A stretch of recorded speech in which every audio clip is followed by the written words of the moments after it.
Hello, I'm Joyce Strong. Welcome to the Totally Well Show. I'm here today to introduce you to two very nice guys who I've met, Alan Lazaros and Kevin Palmieri.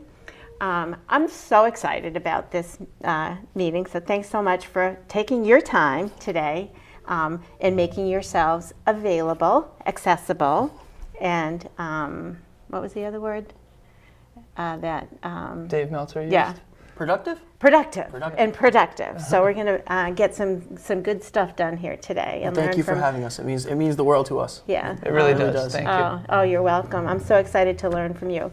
So first of all, I want to tell you that these dudes do Hyper Conscious Podcast. And wherever you get your podcast, I usually go to iTunes, but you can also get it where you see video on. So we're on YouTube, Spotify, and SoundCloud as well. Okay, so find them. Two words, Hyper Conscious Podcast. You will thank me later. So you can also find Kevin on Never Quit Kid and Alan on A Lazaros 88, ALAZAROS 88, Instagram. And Alan is prolific on Facebook, LinkedIn, Snapchat, Twitter, and YouTube. So they're easy to find, and you'll get addicted like I am. Oh, thank you. You're the sweetest. So I got to just know, how did you get into this whole milieu of health and wellness and fitness? You obviously are gorgeous. You work out on your bodies and take good care of yourself. I assume because you do that, you eat well, you look like you do. So how did this get started? Do you want to start? You are welcome to, sir. Okay. When it comes to the health and fitness, I think that I was always like the little dude growing up. So I said, well, I can't grow this way, so I'm going to grow every other way that I can. Mm-hmm. So I actually used to be a personal trainer. I was always... Did you go for specific training or school for that? Or so yeah, I did like an online training program, basically, and got my certification, and then I ended up working in a gym, and I realized quickly that I did not like that. I didn't like the sales side of fitness. I didn't like... How old were you then when you did that? 23. Okay. So that was, 7 years ago now? Yeah. I'm getting old, wow. Where are you guys from? Uxbridge, Massachusetts. Uxbridge, yes, so... Yeah. You have a little bit more of an accent. I don't know why. A little bit more. Definitely not Boston, but like outer Boston. Okay. You don't have a Boston accent. I don't. No, that's because he was born in the woods. Yeah, exactly. I have a Somerville accent. Give me a glass of wine or something, and it comes out, or put me around my family. But anyway. Yeah. So fitness has always been very important to me, just because it's the one thing that I could control. And my father was very big into fitness. My grandfather was a professional boxer. So like being athletic has always been part of my persona. So you've always been fit. That's always been, that's kind of the running joke is like I've always had abs. I've always kind of been in shape, and then I really locked in on trying to get I want to be elite. I want to be impressive in any room I'm in. That's like always one of my goals. Nice. Yeah. Nice. How did you get started? So he was more into fitness than me in his younger years. So for me, I'll try to make a long story short here, but I was 4 years ago, I was 160 pounds, skinny fat. I drank too much and too often, and I worked for a company called Cognex, where it was work hard, play hard. And I did very well in corporate America, but the play hard part of the job in sales was a lot of alcohol was involved, and I wasn't going to the gym, and I wasn't living up to my potential in the fitness arena. Mm-hmm. I definitely wasn't happy with my physique. And so I actually got into two things happened really. One time I got jumped by a schizophrenic, and then I started lifting after that, because whenever something traumatic happens, you always try to, okay, what could I do differently? And in this case, right, I was just like, if that ever happens again, I'm gonna be able to defend myself. I'm gonna be physically strong enough to defend myself. So I started getting at the gym. And then 6 months later, I got into a car accident that was my fault. Fortunately, no one was hurt. But I always say that when life or death situations happen, whether it's death of a loved one or death of a pet or loss of a friend, anything where it sort of shakes your snow globe. Breast cancer for me. Exactly. Yeah. Exactly. Yeah. And people talk a lot about PTSD, when something traumatic happens, how it affects you. And I definitely had some adverse things. Double yellow lines messed with me for a while. I would get pulled over because I'd be too far on the right side of the road because it was a head-on collision. But what we don't talk about enough, in my opinion, is post-traumatic growth, which is I reevaluated my whole life after that because my father passed away in a car accident when he was 28. And at the time, I was 26. And so I thought, what if that was it? Would I be proud of who I've become? Did I take my health seriously? Did I have a positive impact on others, or was I just chasing, money or whatever? So at one point I had what I thought I always wanted: money, beautiful girlfriend, tons of friends, parties, all that stuff. And I realized that I wasn't serving my greatest purpose. So fitness became a huge priority for me after that, and more so personal development, which I think fitness is the best form of personal development. So your metamorphosis was really the whole thing, and really triggered by the near death. Absolutely. Personal development, and just the fitness was a component. You were more, that was your thing, that was your persona. The fitness part, yeah. Yeah. So personal development for me did not come in until I had a near-death experience, but it wasn't by anybody else's fault other than myself. So like Alan said, I had what everybody would say is a great life. I was making a really good amount of money without a college degree, right? Graduated high school, didn't know what I was going to do. So I was making money. Cool. I like that. That's awesome. Yeah. I had a beautiful girlfriend. I had a brand What were you doing to make money? So I was a foreman for a weatherization company. So we would basically travel up and down the East Coast, making state-owned buildings more energy efficient. Got it. So we would literally come into this school Yeah. and we would find ways to save money Right. for you guys. Okay. And I was always traveling. I was on the road 1 year for 10 months out of the year. I was in hotels every single night. So I traded a lot in for the money, but I thought I had what everybody wanted. I had a beautiful girlfriend, I had a brand new apartment, I had a new car, I was in very good shape, and I was super depressed, and I didn't know that at the time. Now, Had you always been? looking back, yeah. Looking back, I think I've always been depressed, I just never knew. I never knew what depression felt like. It was never really talked about. It was never, my family didn't know anything about it, so I was kind of on my own when it came to a lot of things. Yeah. But then my girlfriend left You said me. you're on your own when it came to a lot of things. Yes. Your father died in an accident. Where was your father? I honestly met my father for the first time like 3 years ago. That was the first time I had seen my dad in over 20 years. So you grew up without a dad Yeah. as well. I grew up with a mom and a grandmother. That was my mom and dad. And how old were you when Dad died? 2. Okay. So I grew up with a mom and a sister. We both kind of had 2 moms. Yeah. It's very interesting. We're opposite, but we also are very similar in A lot of ways. a lot of ways. Similar core values, Yeah. different in competencies. Yeah. So, back to your story. So again, by all outside standards, I had what everybody could ever want. I had a beautiful girlfriend. I was successful. I looked like I was successful. But inside, I wasn't successful. So she ended up leaving me because I was not the man that I was at the beginning of the relationship. I was literally a shell of myself. And Al and I were actually talking about that on the way up here. I'm proud of her for leaving because she deserved better than that. She helped you. She did. And I still thank her to this day. All the time I talk about it on the podcast. But so, okay, you would think, okay, you hit a rock bottom. Now it's time to learn. Unfortunately, I didn't learn at that point. Rock bottom has a basement. Yes. So I said, that basement looks I've heard nice. that before. I like it. Yeah. I'm going to take the stairs down to that. So I doubled down on making money.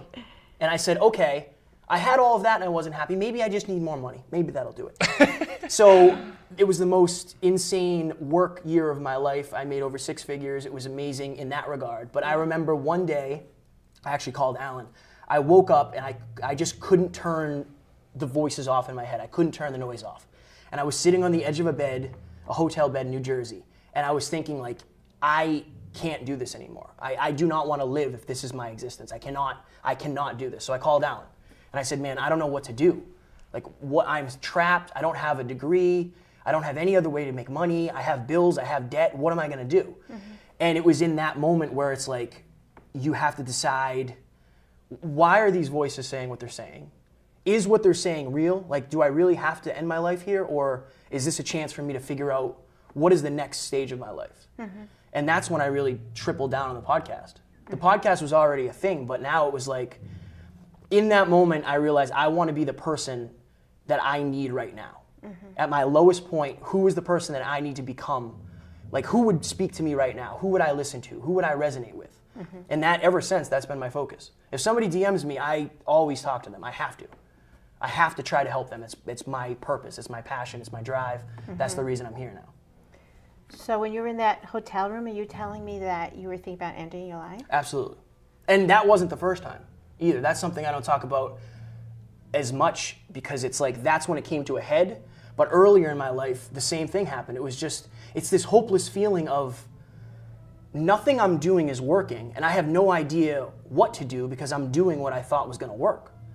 So, like, how do I start over when it comes to circumstance, when it comes to work, when it comes to, I got to tell my family that I want to kill myself? Like, what are they going to think? What is my girlfriend going to think? What are my friends going to think? Like, what are the people that think I'm so strong? What are they going to think? Are they going to think I'm weak? Like, going back to being vulnerable, what we were talking about before. Yeah. So I think it's something that I've dealt with on more than one occasion. And I feel so bad for people who are there. And my biggest fear for somebody who is there is they don't see that other people want to help. And that's the one thing, like, that's why I want to be the best version of myself. I want to be the person I needed. Because if somebody reached out and said, hey, you're not alone, I'm here, I think that would have made things a lot easier for me. So when you're there in that place, you don't see any... You don't see anything. Hope. No, you see what's in front of you. You see, you feel like there's a wall of things against you. It's this, and it's really hard to find hope there. It's really hard to search for hope because what you're focused on is everything that's holding you down. And you need to take a step back. Now the problem is, if your back is really against the wall, that's when a lot of people don't take that step back. They take that final step and they end their life. And I think that I don't know the answer 100%. I know what worked for me was calling somebody that cared about me and calling somebody that I looked up to. That's the thing about Alan and I. Like, he was into personal development far before I was. So I am the man I am today in large part because of him, and he knows that I say it all the time. But I think that it's scary, and if you're at that point, if you're listening to this, if you're watching this and you've been there, number one, you're not alone.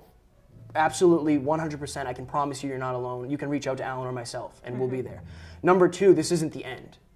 This might be the end of your old life, maybe of your old mindset, of your old limiting beliefs, but this can be the beginning of a brand new life, as long as you're willing to just try, take a chance, take a risk, and just have a little bit of hope. All you need is a little bit of hope to start moving forward.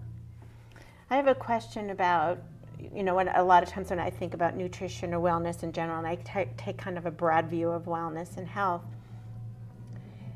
what do you think about helping people giving people this information before they get to that place so that they can have a North Star? Yes. Do you want me to? Absolutely. So I think... I'm thinking prevention, like right. Give them information prior to... That's my primary goal. So I asked him in the car, what's your intention? He said to basically be the person that I would have needed. And mine was to be intriguing enough to where someone might explore personal development. So my goal is to be there in advance. There's a quote that I live by one of my heroes, Tony Robbins. He says, you cannot influence someone unless you know what already influences them. So physique-wise and looks-wise and intelligence-wise, I want to be what is admirable so that someone will be intrigued by me enough to where they're willing to be open to personal development or open to learning or open to change. There's two ways to change a human being. One is they're in enough pain where they're coming to you for help, in which case he did that. And he looked to me, thank goodness, because it was someone that he looked up to. If I didn't have what he thought he wanted in that moment, in other words, happiness and health and wellness, he wouldn't have reached out to me, right? And the other way to change someone is to be so over-the-top incredible in their eyes when it comes to the outer results that they're intrigued enough to be like, there's something different about this person. There's something different about this person. And they'll come to me. They do that. Like, they'll ask me fitness questions and stuff. But if I wasn't in shape, why would people come to me? So my goal is to be as exceptional as possible in the eyes of others, not because I want to be so great, but because maybe then they'll be open to some of the deeper stuff underneath that that got me these results. That's interesting. I think maybe for some people that is important. I think it's definitely a part of it to lead by example. But you know, for me, connecting with you guys is your vulnerability, is your, like Dave Meltzer was saying, the dummy tax. Like, you guys have paid, you've made some mistakes that could save me from making them, and that your willingness to share that. And the other thing that, I'm saying, I wonder if I could get these guys to talk to my sons. They'd be such good. Absolutely. But they'd be like, I'm not talking to him. So how do we get that? Because they're scared of your vulnerability. Because You got to get them to a place where, so we work out with a lot of people. Like if there's a guy and he wants to get around us, and maybe it's not in the setting where we come into your home and try to, like, you know, motivate you by speaking to you, but if we can get you somewhere where you'll drop your guard, then that's where I think that just from absorption, if you hang around us long enough, I hung out with him for a long time before I got to this person. Yeah. Because I absorbed so much through osmosis. So I think if somebody's into the gym, they want to come to the gym with us, I guarantee they'll leave with a little bit of a different mindset. Bit by bit. They Yeah. have to get to know you. I figured that out with boys. So I have a girl and 4 boys, and I'm now a hockey player because they all play hockey. But I started when I was about 50. And on the ice, you just talk to boys, and then playing hockey with guys, it's very different because they're like, I almost said a bad word, almost didn't come out, but they'll say bad words, and they'll tell me that I'm not very good, and I'm supposed to think that's a compliment, you know, like you with the way you start your podcast, and you're like, about his pretty face. But like that kind of stuff, like if 2 women, that would be like a horrible insult, right? Yeah. So learning how boys warm up to things, Right. Yeah. It's interesting. We both have many clients we coach, and I know you coach as well. And it's been, I think our genuine desire to serve others is where I've learned the most.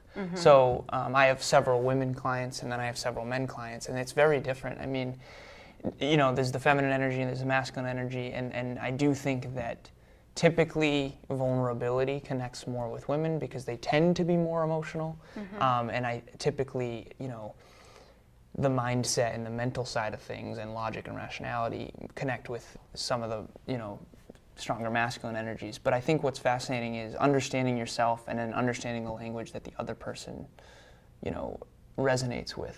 We have a system we kind of talk about a lot, PMES, so physical, mental, emotional, and spiritual. If you understand, so he's E first. He's more emotional Very first. emotional. Yeah. I'm more M, so more mental first. So the P is physical, the M is mental, rational, logic, mathematics, that kind of thing. Yeah, The yeah. E is more emotion, nurturing, connection-oriented, and then the S is more spiritual. Okay. And so if you understand what the other person leads with, you can talk in their language, and then you can influence them in a more positive way. Yeah. Can I piggyback on that? Sure. Do you mind? When I it love comes that, to yeah. vulnerability, especially for men, I think, the only reason Alan and I are so vulnerable, or I'll speak for myself, the only reason I am is because I have a purpose that's so much greater than me. In order to achieve my goals, I have to be, by default. Yeah. I have to get better at everything I'm doing, or I will not be able to change the world. I think, so when it comes to relationships, the man, if he's struggling to be vulnerable, he has to understand that he has to link up, my relationship will be better, Right. she will trust me more, we will have better communication, maybe better intimacy, whatever, if I'm vulnerable and I lower my guard. I don't want her to think I'm weak, okay, that's fine. But there's a fine line between weakness and being vulnerable.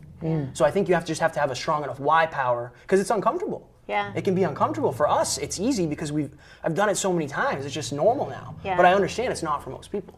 Yeah, I think that kind of, you know, you set your intention, you set your goal, and now you've locked yourself into commitment.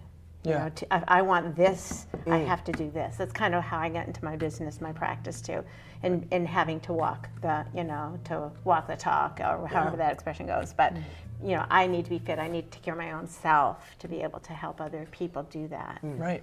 So, I have so many questions. We still have some more time. I wanted to ask something you just said there. Oh, I know I wanted to ask you. You both talked about having tempers. I've had a temper in my life. And I was also involved in a relationship that involved abuse in growing up in my life. And so I've seen a lot, and I know that's another big problem. And hearing men talk about that, be vulnerable to talk about, and I heard this in a podcast, so that's why I know you were sharing, and you were sharing about it. Can you talk about that at all with me? For sure. You want to go? Yeah. Yeah, so I think when we're in an unresourceful state, we unintentionally hurt the people we're around, and the people we're around tend to be the people we love. So I have an acronym that I use called HALT, that basically, if you're, it's HHALLT. Horny, Have you heard it? Yeah, okay. Right. Hungry, horny. Hungry, horny, angry, lonely, late, or tired. If you're any three of those at any given moment, you are definitely in an unresourceful state. Now, some people get depressed in an unresourceful state. Yeah. Other people blow up. Yeah. So you've got implosion and explosion. For me, I need to take a minute. And so if you're a very results-oriented person, you're most likely going to get frustrated and when things aren't going well. If you're more experientially oriented and more emotional, you're most likely going to get depressed when things aren't going well. Now, the key here again is knowing yourself and then understanding when you're in an unresourceful state. And then the reason why HALT is such an awesome acronym is it's check yourself before you wreck yourself. My intention is never to hurt anyone. But with people that I care about deeply, I grew up in an environment that a temper was very normal. And that is normal to me, but not to other people. And whether it be my intimate relationships or friendships, like I've definitely had unresourceful moments where I raised my voice unnecessarily. And there's that cliche quote of people will remember how you made them feel. No matter how pure my intentions were, if I make you feel bad because I raised my voice, that's what is going to be remembered, especially for people who are more emotional. So if you're out there right now and you have a temper, you're going to need to acknowledge that as a shortcoming and then proactively work on it. And if you grew up in an environment where a temper was normal, just remember that that's not normal for everyone. And it took a very... Well, and it's very common. I don't think it's normal. Right. I think it's very common, and it's as did I. So you just don't know anything else. It was common in your upbringing as well. Yeah, and it's common in our society. Right. We see a lot of it, and so it's hard to say that there's something to identify it as a problem if you see it all around you, especially if it's in your immediate family, right? I think that one thing I'll say is it can take 10 years to build an incredible relationship, and only a really terrible day to ruin it. It can take 10 years to build a building, only one day to burn it down. And I mean, we've all made mistakes, but it's like when you're in pain, there's only two forms of communication that I've ever noticed. It's a form of love. So if you say something, anytime someone reacts to you, it's either a form of love or a cry for help. And usually when someone cries for help and they're freaking out, we cry for help back, and then it escalates. And that never helps anybody. No one gets helped. We're all crying for help and no one gets helped. So what I try to do is say, okay, this other person's in pain, or I'm in pain. I need to take a minute, get back to a resourceful place, and then actually that way someone gets help. I have a very opposite, I guess, as you'd expect. When I was younger, I had a very bad temper, for sure. But I think it's because I never dealt with my father issues. I don't think I ever dealt with that. Now, I never really had a temper with other people. I have broken my fists more times than I can count, punching walls and stuff. Now, I got one at home right now. so I understand that. That resonates with me. Boxer fracture. Yes. But for me, I realized I always felt like an idiot after. Yeah. Like in the heat of rage when you punch something, and after when you can't open your hand, you're like, what am I doing? Like, what did I just do that for? Yeah. So I think over enough times of doing that, I realized, number one, this isn't healthy. Like, I've never really had a temper in a relationship. Yeah. There was one time, I've talked about this on the podcast, I was in bodybuilding prep, I spilled an entire tub of chicken on the floor, and I punched I put a big dent in my fridge. And my girlfriend at the time she cried. She was afraid. She was scared. Yeah, and I will never forget that because I said, like, I would never hurt you. Maybe she's been hurt before. Maybe they said the same thing. Who knows? Yeah. So for me, I just know having a temper and getting what I want they don't go together. Yeah. But I don't know. I don't know if there was like one thing that happened to me that really turned it off. But I know when I was younger, it was really bad. Well, I just love that you identified it as an area that you want to work on and improve for your own sake and for, improving relationships. And I think often men don't have an easy place to turn to for help with that. Right. And that's what hyper-conscious means, hyper-aware. Yeah. And that's basically, I guided through life for the first 26 years, and whatever happened, I reacted to. And that was my life, just kind of putting out small fires along the way. And now everything's proactive. Everything that we do is for the future. I wouldn't be doing this if I didn't want to be the greatest podcaster, if I didn't want to be a great coach, if I didn't want to change, all the lives in the world. I wouldn't do this because I wouldn't have the why power to. So now everything's reverse engineered. I owe a lot of that to him because that's his thing. But I think starting with a vision, if you can figure out what I'm doing now isn't getting me what I want, what do I have to do to get what I want? That's the first step. And understanding the want, Yeah. the vision in the end. Yeah. So we have 2 minutes. Usually I'll wrap up the show just to tie in with the title of the Totally Well Show to ask about what are the top 3 things it takes for you to be totally well. So if you want to split that 2 minutes. 3 things each? Yeah. You want to go first? Oh, you putting the pressure on me? Yeah, I can go first. Or you if could do want. 3 things combined, but. You can start, because I know you'll probably do 1:30, and I'll have to wrap up the last 30. Okay, so the first one is, I think the suppression of self-expression leads to depression. So I think, whether it's him punching the fridge or me raising my voice, I do believe that emotions are going to manifest one way or another. So if you're not willing to be vulnerable, if you're not willing to cry at a sad movie, if you're not willing to be physical and, take it out on the weights rather than those you love, and you don't have a lot of forms of self-expression in your life, then you're most likely going to implode or explode on someone when you don't want to.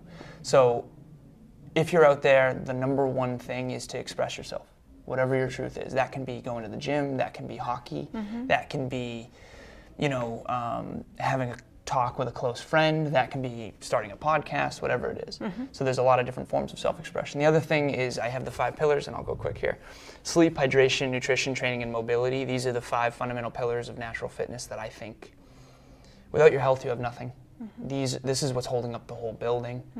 And the third thing, reverse engineering regret and making sure that what I'm doing today going to be something that I'm going to regret in my future. There's a great book by Bronnie Ware that is the top 5 regrets of the dying. Have you heard of it? Yeah, because you told me about it. Okay. Unbelievable book. I have a flashcard in my pocket right now with them written out. The number one regret of the dying is I wish I had had the courage to live a life true to myself and not what others expected of me. I think we all grow up trying to seek approval from others, and I think that if you're out there, try to figure out and reverse engineer, as Kevin mentioned, what you want most in life, and make sure it's the desire to serve something greater than yourself. My goodness. 30 seconds. 30 seconds. Didn't I call it? Yeah. I will use T. Rob's quote, progress equals happiness. So if you can make progress when it comes to health, wealth, and love, then you will feel like you're in control of your life. So I think health, wealth, and love are the 3 most important things. Beautiful. Wow. Not bad, huh? Not bad. I knew I was going to run out of time. I know how this works. I can't thank you guys enough for enlightening me and just giving me so much hope for the future, for the young men in this world and the young women who you are going to connect with and help. And I'm going to listen to your podcast every day. We appreciate that. I commend you. You take action quickly, by the way. Massive action. Boom! Yeah. So Hyperconscious Podcast at Never Quit Kid. That's me. On IG, and at Lazaros88 on IG and all the other places. Yep. Anyone can reach out anytime. And the website, hyperconsciouspodcast.com. Hyperconsciouspodcast.com.